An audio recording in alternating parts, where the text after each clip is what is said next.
हम तू गोला वही स्तर पर तहरा से गाए कि अगर जे हम जहाँ से कहानी छोड़ दे अगर तहाँ से गा देब तो गाए ना तो अबे हो सब साज बज भागे वाला ना हम इ तरह के भगई है भगी है ना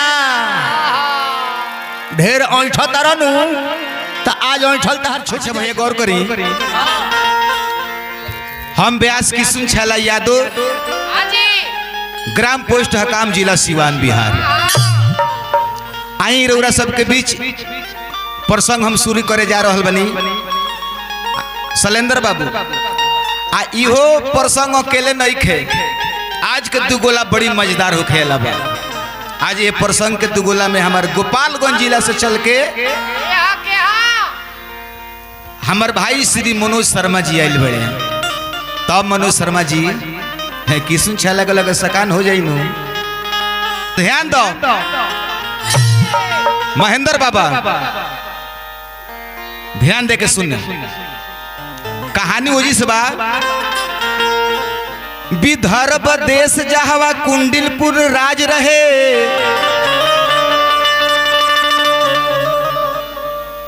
राजा भीष्मक जी के सुंदर समाज रहे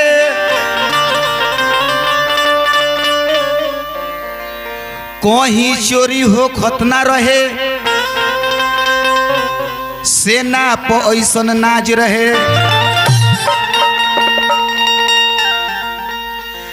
कहीं चोरी हो खतना रहे सेना पर ऐसन नाज रहे भीष्मक राजा के बड़ बेटा रुक्म जे एकर नाम रहे मनोज शर्मा जी तारा का हम कहानी सुनावत तनी रुक्मिणी के हरण तो शुरू हम कैले बनी तो हम जहां से कथा छोड़ दे ओ जी से तारा गावे के बैठे एक समय के बात हो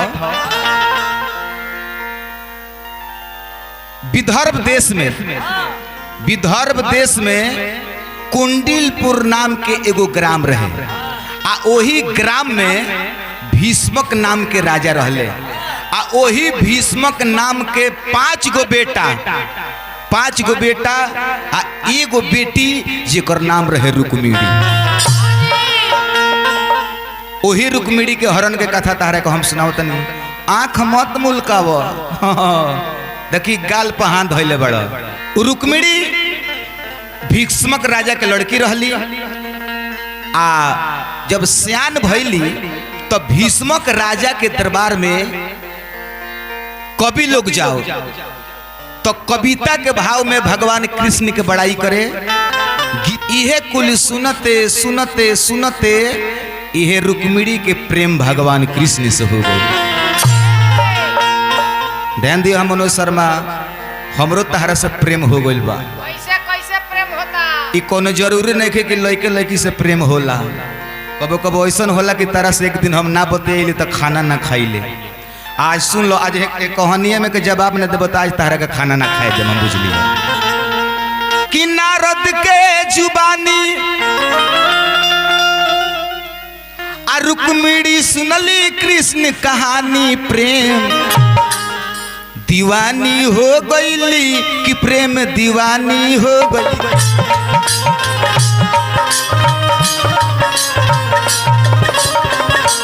प्रेम दीवानी हो गईली कि प्रेम दीवानी हो गईली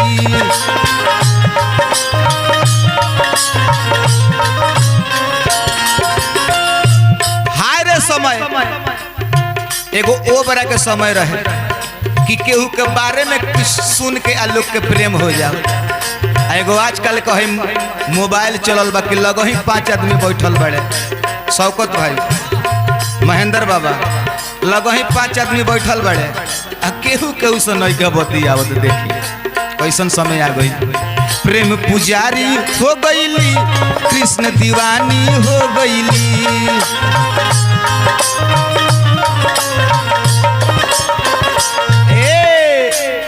गीतकार लोग अपना गीत में गावता कवि लोग अपना छंद में लिखता कदम के डाढ़ चढ़ी बंसिया बजावेले मुरली के तान से सखी के लुभावेले।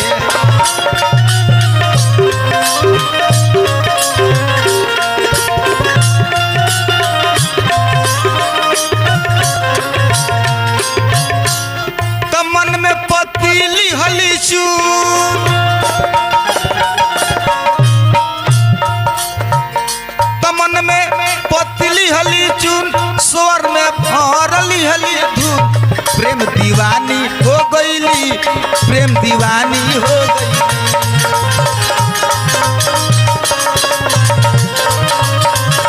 कि प्रेम दीवानी हो गईली प्रेम दीवानी हो गईली।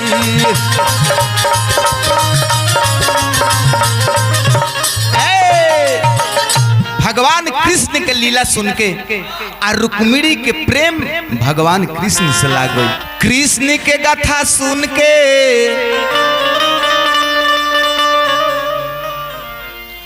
रुक्मिणी के मन डोले लागल।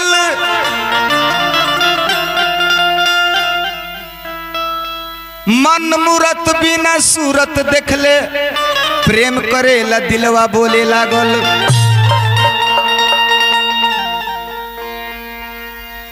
प्रीतक गीत गावेली भीतरे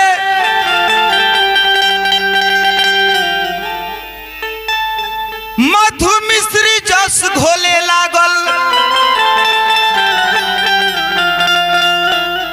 आ कहे शीतल जब कुछ दिन बीतल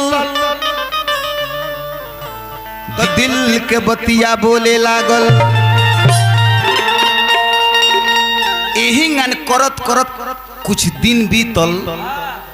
रुक्मिणी अपना मन में विचार करत तारी मन में विचार करत तारी कि कैसे हमरा कृष्ण से भेंट होई। केहू भेटाई जेकरा से हम चिट्ठी भेजती। काहे से कि पहले चिट्ठी के जमाना रहे। रुक्मिणी अपना मन में सोचतारी रुक्मिणी बिन देखले मोहन के दीवानी हो गईली।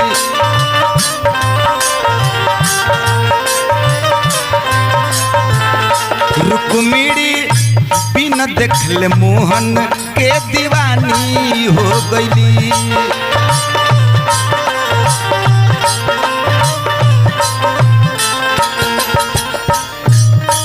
उनके राजा मान ली हली खुद रानी हो गईली।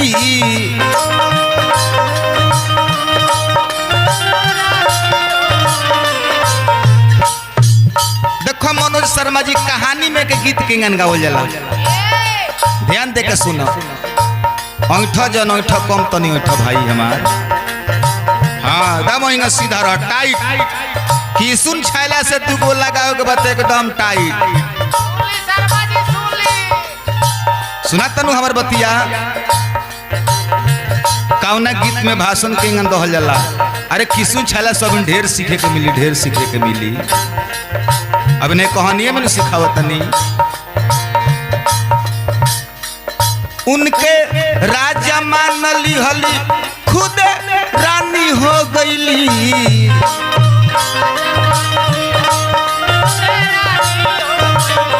रुक्मिणी बिन देखले मोहन के दीवानी हो गईली।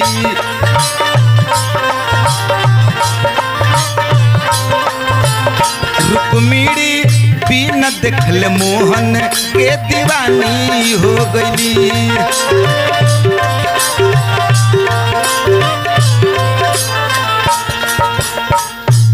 अपना मन में रुक्मिणी सोचतारी कि केंगन कृष्ण से हमरा भेंट हो जाई। कब कैसे मिली है कहवा सोचतारी रोजे। पागल नैनवा ई तो दिन रात खोजे।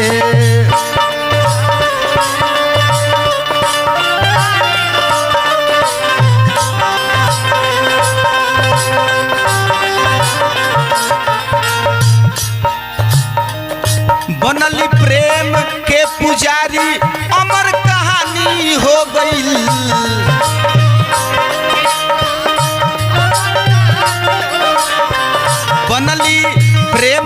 पुजारी अमर कहानी हो गईली।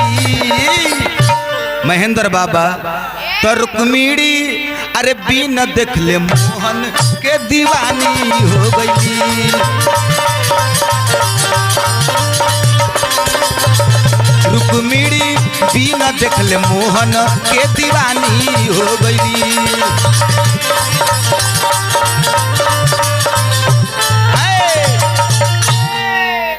एने राजा भीष्म अपना मन भी विचार कैले कि जब हमार लड़की कृष्ण के दीवानी हो गई तो अपना लड़की के विवाह हम कृष्ण से करें।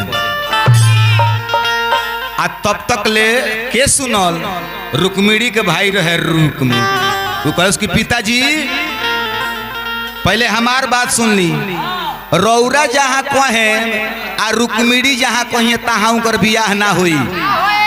चेती देश के राजा दमघोष बड़े आ दमघोष के लड़का जेकर नाम शिशुपाल हो, तो हम कहतनी कि हमारा बहन रुक्मिणी के शादी शिशुपाल के संगे हुई। अब बेटा के आगे बाप मजबूर बड़े आ इन्हें रुक्मिणी से सखी लो जाके कह कि हे रुक्मिणी अरे तू तो कृष्ण जी के अपन पति मानेलू आ तहार भाई शिशुपाल के संगे तहार शादी तय कर दिले बड़े। अब इतना बात जब रुक्मिणी सुनली अपना राज के पुरोहित ब्राह्मण देवता के बुलौली कहली कि हे ब्राह्मण देवता हई पाती रौरा ले ली आ पाती लेके आ द्वारकापुरी में चल जाई आ जाके भगवान कन्हैया के रौरा दे दी। ब्राह्मण देवता हाथ में पाती लेके आ जाए लगले आ रुक्मिणी कहतरी कि विप्र देव जैती कान्हा के नगरिया दे ऐती खबरिया ना।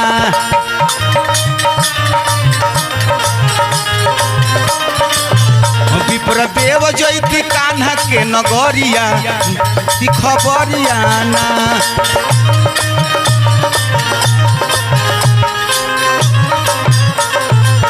रौरा ब्राह्मण देवता हई जेगन हमार महेंद्र बाबा बानी।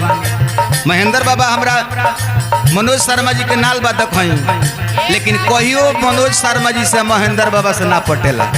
काहे जनतन काहे ना पटेला? रास्ता में गा के आई ले एक कप चाहो ना पी आई लेके हुके हम नु जानतनी।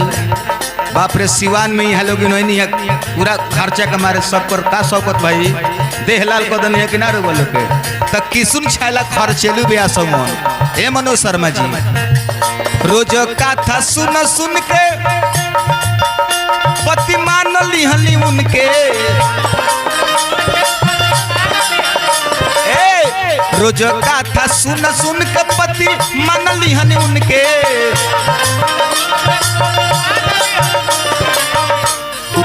उहे बसल वाले दिल के भीतरिया देवती खबरिया ना।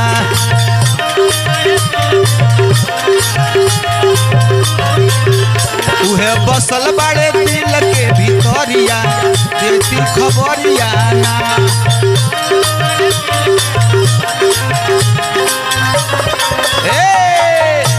ब्राह्मण देवता हाथ में पाती ले लहले आ हाथ में पाती लेके द्वारकापुरी में चल गए। जब गईले खबर भइल कि कुंडिनपुर से एगो विप्र देवता हाथ में पाती लेके आइल बनी। भगवान कन्हैया बुलौनी आ बुलवा के सुंदर आस्थान दहनी आ तब पूछनी कि हे ब्राह्मण देवता रौरा कहाँ से आइल बनी, रौर का नाम हो? कैसेट के बात बना तो मनोज शर्मा जी तारा से पूछती कि जो ब्राह्मण देवता गए रहे पाती लेके वो ब्राह्मण के का नाम रहे। लेकिन छोड़ तनी स्टेज पर कोई भेटा जाए तो ये बताएं रौरा के। विप्र देवता कहले कि हे महाराज हम कुंडिनपुर से आइल बनी आ ओ कुंडिनपुर में रौर एगो प्रेमिका बड़ी जेकर नाम रुक्मिणी आ बड़ी अंथा रौरा से प्रेम करेली।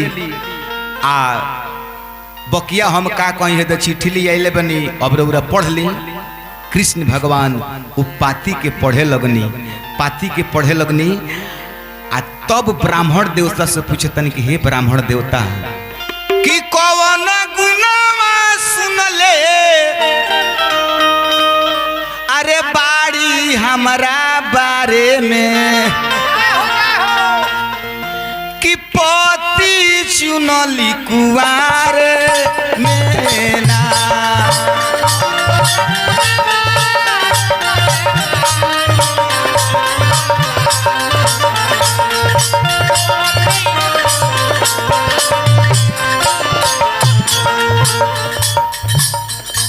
भगवान कृष्ण जी पूछो तनी कि हे ब्राह्मण देवता अरे का उनकरा हमरा में लौकल बा कि हमरा का अपन पति मान ले बड़ी नहीं देखली रूप रंग कैसे रहिए हमारा संग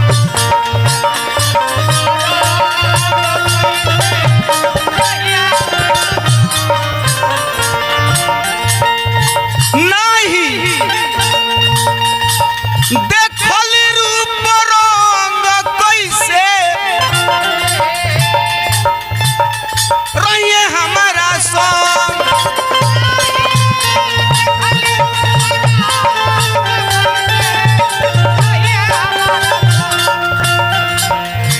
तरहिया भटकल बाड़ी प्रेम के बाजारे में पति चुनली कुआरे में ना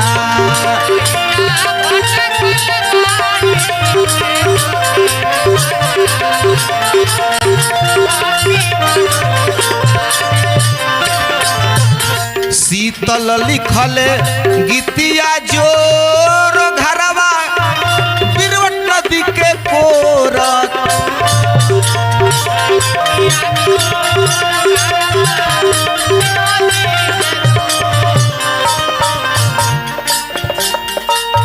शीतल लिखे गनवा जोर घरवा बिरवट के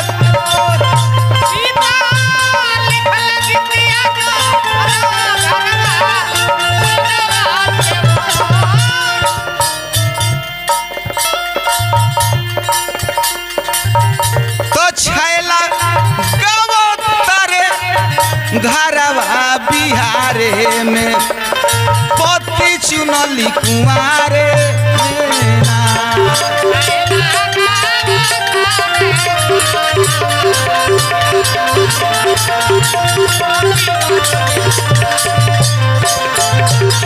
छैला गावत बड़े घरवा बिहारे में पति चुनली कुआरे में ना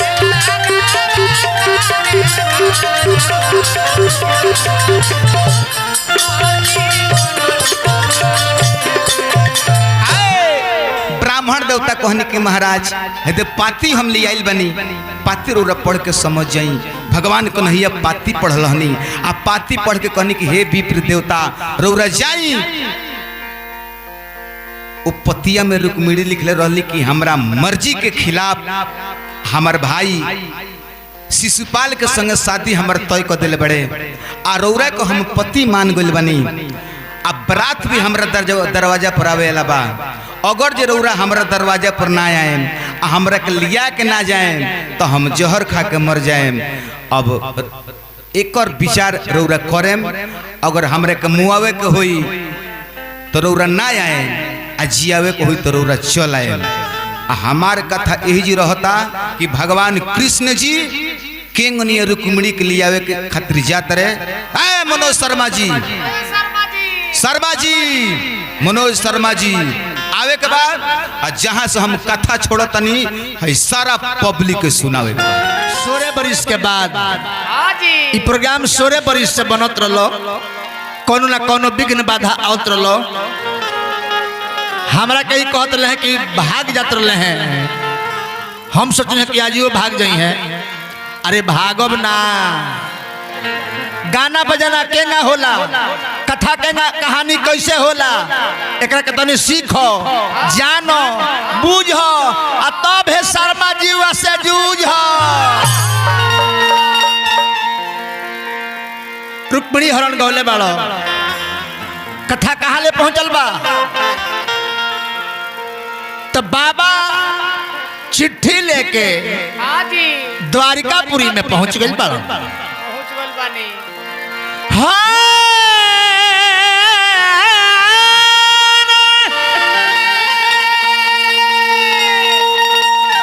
और चिट्ठिया में लिखल रहुए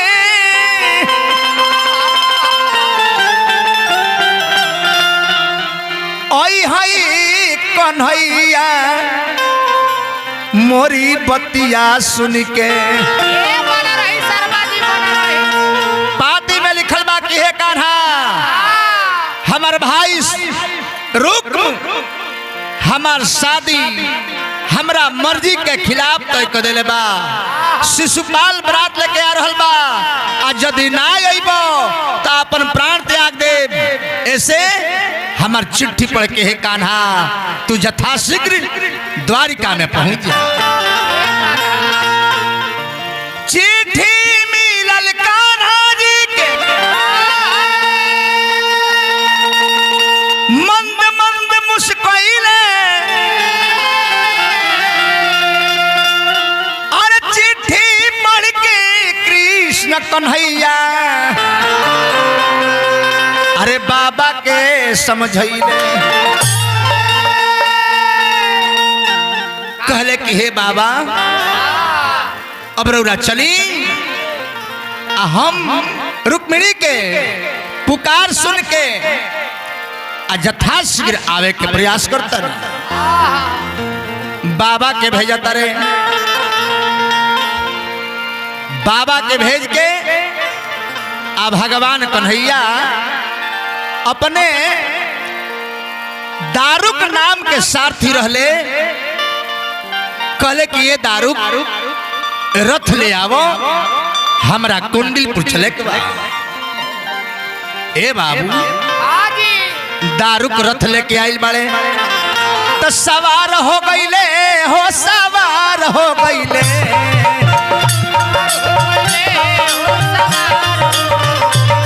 हे सवार हो गईले हो सवार हो गईले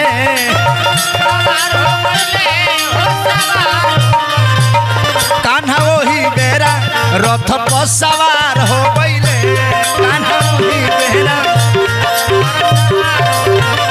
एक कान्हा वही बेरा रथ पर सवार हो गईले।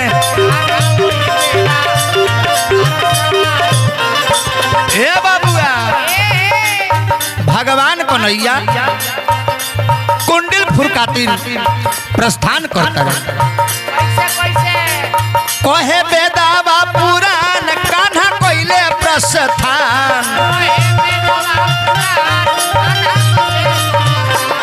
कहे बेदावा पुराण कान्हा कोइले प्रस्थान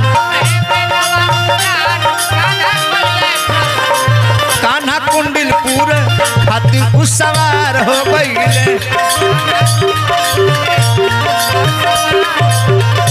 बतिया शर्मा जी के गाना में तैयार हो गईले।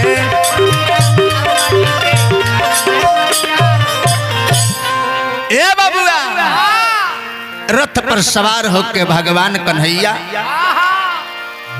कुंडलपुर खातिर प्रस्थान कैनी। कुछ ही क्षण के बाद ई बात जनले की बलदेव जी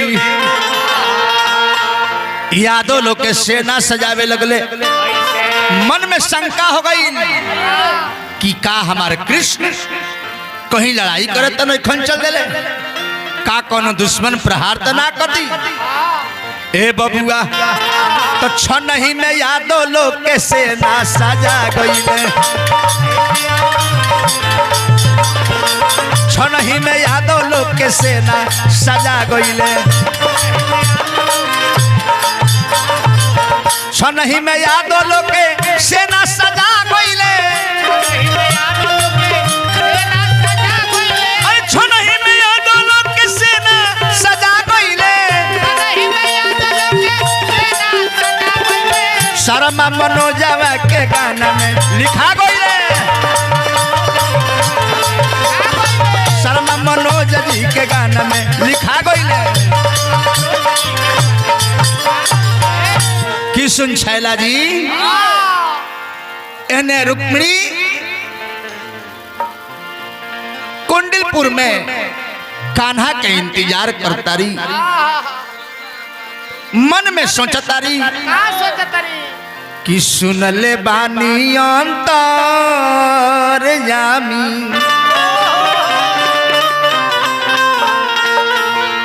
सुनले बानी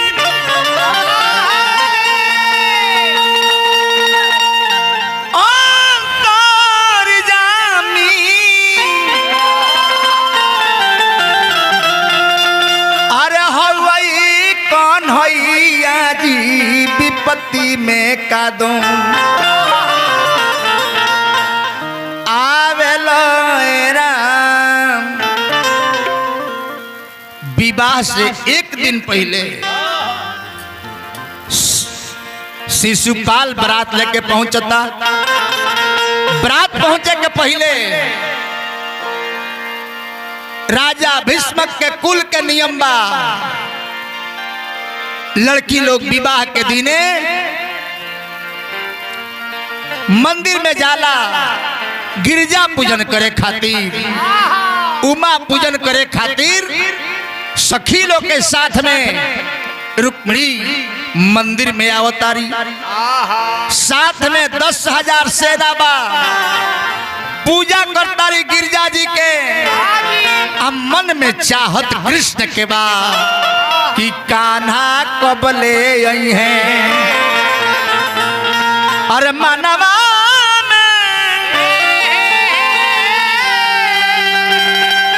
चिंता बाया पार, कान्हा कब ले आई है। यह मन में सोचता रही कि कान्हा अभी ले ना आइले, आ तबले घोड़ा के टाप सुनाइल, घोड़ा के हिनहिनाहट सुनाइल। सखी लो रुक्मिणी से कहल कि ये सखी, बुझाता मन में एहसास होता कि जेकरा के तू चाहत रहलू हो, जेकरा के इंतजार करत रहलू हो, बुझाता कि उ आ गइले। कि सुन छैला जी, कथा कहे के भी शैली होके के चाही, गीत गावे के भी शैली होके के चाही। लबर लबर बंदग या गबर गबर दाया, आ कहे कबीर कुछ भाया ना गाया। बाप हो बाप, चाय के कहत रहले हैं, यही तो चायो ना पियावेले। बाप रे बाप, इनका खर्चा के मारे आज केतली इनका मुंह में ढार दी। ओ हो, इनका खर्चा के मारे इनका लगे सजिनता 6 महीना ना ओढ़ेले। हाँ, 6 महीना ये गो सजिनता ना रह से इनका लगे, इतना ही खर्चालू आदमी हूँ। बाप रे बाप, खाले चाय पियावेले, सब खर्चा देह पर लौकता। ओ हो, ए बबुआ अब का होता? सखी लोग कहता कि जे करा के करत रहलू, अरे जे करा के करत रहलू हो इंतजार हो, अब भतार तोहर आ गइले। बुझाता कि जेकरा के जोहत रहलू हो उहे हो, तो जयबू ससुराल हो, भतार तोहर आ गइले। जयबू ससुरार हो, भतार तोहर आ गइले। जेकरा के करत रहलू, जेकरा के करत रहलू, तू तो इंतजार हो, भतार तोहर आ गइले। जयबू ससुरार हो, भतार तोहर आ गइले। जयबू ससुरार हो, भतार तोहर आ गइले। ए बाबुआ, सखी लोग कहता देखो है ना तो हो दे बाटे जे घोड़ा, देखो देखो घोड़ा बोलता, लागता पहिर के आवेले जामा जोड़ा।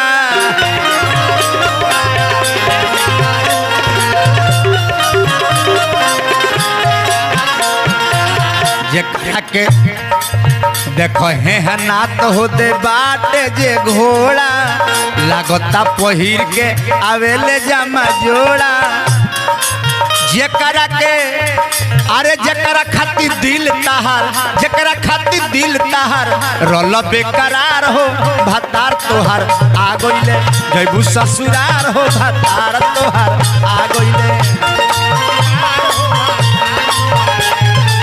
जैबू ससुरार हो भतार तोहार आ गइले और कहता लो ए सखी का कहत लो का इहे मन में बतियावत लो तले भगवान कन्हैया के रथ मंदिर के प्रांगण में पहुंच गई। ए 10,000 सेना रहे लोकल केहू के ना भगवान कन्हैया रुक्मिणी के देखली रुक्मिणी भगवान कन्हैया के देखली का कहली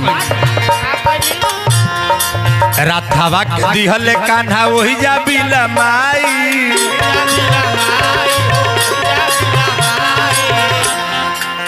रुक्मिणी के हाथ धके लिहल बैठाई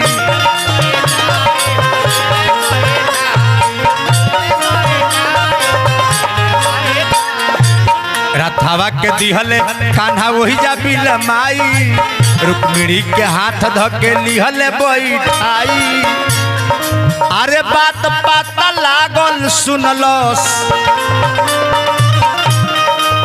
बात पता लागल सुनलस कान्हा जी के सार हो भतार तोहार आ गइले जैबू ससुरार हो भतार तोहार आ गइले जैबू ससुरार हो भतार तोहार आ गइले जैबू ससुरार हो ए महाराज भगवान कन्हैया के रथ पहुंचल रुक्मिणी के हाथ धक के रथ में बैठा ली हनी आज जब कुछ दूर लेके चल दी हनी तब लोग के ध्यान गई अरे रुक्मिणी रुक्मिणी राजकुमारी कहाँ बाड़ी अब के तो यही जा रही है सब केहू ढूंढे लागल आ तले नजर पड़ल कन्हैया के रथ पर हाला हो गई कि हई देखो रुक्मिणी के एगो चोर के भांति यादव वंश के लड़का एगो लेके जा रहल बा कृष्ण लड़ाई भइल बलराम जी के सेना में शिशुपाल के सेना में लड़ाई भइल आ जब रुक्म जनलस तो रुक्म कसम खइलस कि हम जाता नहीं वो ग्वाल के ही मजाल यदि हम बहन के छोड़ा के ना लियाए तो दोबारा कुंडलपुर में मुंह ना दिखाई पीछे पीछे रथ के जाए लागल बाण चलावे लागल ए बबुआ कान्हा में आ रुक्म में भी लड़ाई भई घोर लड़ाई के बाद कूद के कान्हा के रथ में रुक्म समा गई अब भगवान कन्हैया रथ रोक के रुक्म के जब मारे लगनी तो रुक्मिणी पैर पकड़ लिहली आ कहली कि हे कान्हा अरे अरे ई का करत बानी सैया परत बानी पैया आ माफ को दिए करा कसुरावा के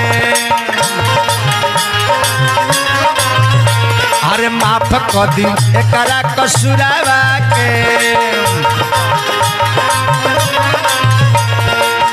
एकरा तरफ से हम मांगिले माफी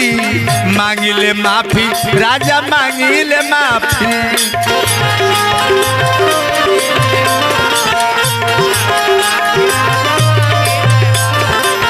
इनका तरफ से हम तो मांगिले माफी हम तो मांगिले माफी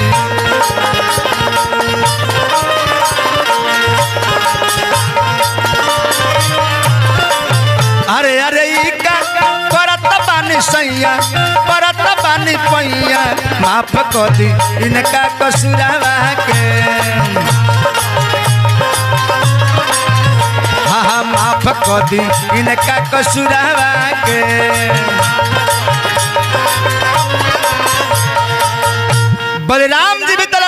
कैनी आ समझौनी की कान्हा ए एगो हित के संगे ऐसा व्यवहार उचित नहीं खे, एकरा के छोड़ दो। भगवान कन्हैया हाथ गोड़ बांध देनी, मुड़िया छील के आ हाथ गोड़ बांध के ओइजा छोड़ देनी। दोबारा कुंडलपुर में लौट के ना गई, एगो भोजकट नाम के शहर बसा के रहे लागल। अब भगवान कन्हैया रुक्मिणी के लेके द्वारिका में आईनी। माघ के महीना में वेद के विधान से कान्हा और रुक्मिणी के वेद के विधान से विवाह भइल। जनले राजा भीष्मक कि हम जहाँ चाहत रहनी हो, हमार बेटी जकरा के चाहत रहली हो ओकरे से विवाह भइल बा। तो स्वयं भगवान कृष्ण की यहाँ कन्यादान के रूप में अनगिनत हाथी घोड़ा दास दासी द्रव्य लेके आके स्वयं राजा भीष्म कन्यादान कैले। तो आई कृष्ण छैला जी, आज के कथा इ तो मंच हो ना जे तरह के हम विशेष कुछ कही। आज मंच रही तो तहार उ दुर्गति करती जौन तरह के आज तक ले केहू कोइले ना हुई। बाकी कैसेट हो ऐसे प्रेम से बोली श्री कृष्ण चंद्र भगवान की।